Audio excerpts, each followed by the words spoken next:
Any questions about how we did the bootstrapping here and other kinds of stuff?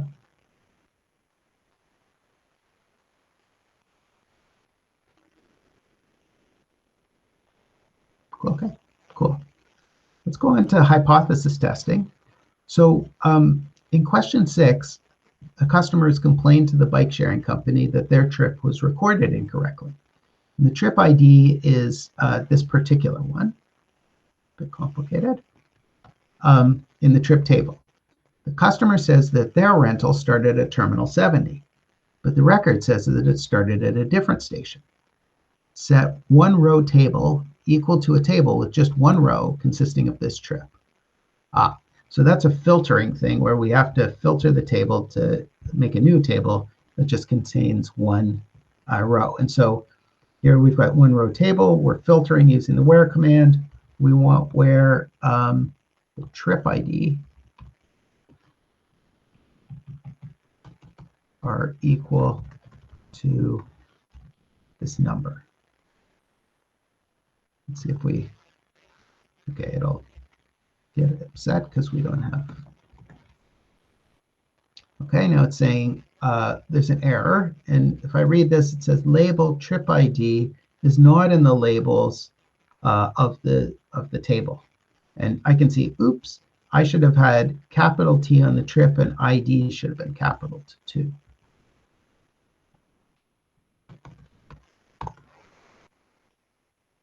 Okay, great. I can see the one row table. That's looking good. Then set, sorry, I'm reading from here. Then set recorded start terminal equal to the number of the starting terminal for the trip in the bike company's records. Well, the starting terminal for the trip looks like it's 64. So one possible answer to this is just to put 64 in for the ... But let's do it Pythonically. Let's go to one row table. Let's get the column for start terminal.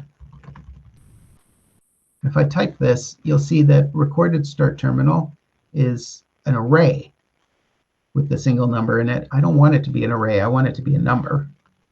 We'll get the 0th entry of that array. And now it's the number 64. That's what we wanted. Okay, cool. I'm trying to model for you an approach to doing some of the questions where you potentially comment out some of the lines and then run just the part that you've completed, and you can kind of look and see what the values are, like what things, how far have I progressed, and are the things that I'm computing sensible. And then when you want to go forward, you just take away some of the comments. I find this kind of iterative process a little easier to work with when I'm doing the tests. Okay, question 7. We want to set up a hypothesis test to determine if there's evidence for the customer's claim. We'll give the customer the benefit of the doubt. So we set the alternative hypothesis as the customer is incorrect. The trip did not start at Terminal 70. What's the null hypothesis? What do you think? What's a good null hypothesis here?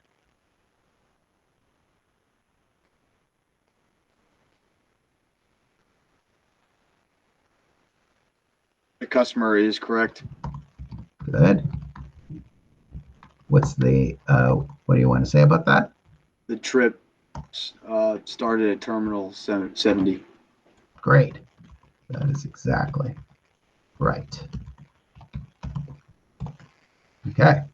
So under the assumption of the null hypothesis, this customer's trip should have started at Terminal 70, and we should be able to look at all sorts of other trips that started at Terminal 70 and look to see, like, how long are their durations, right?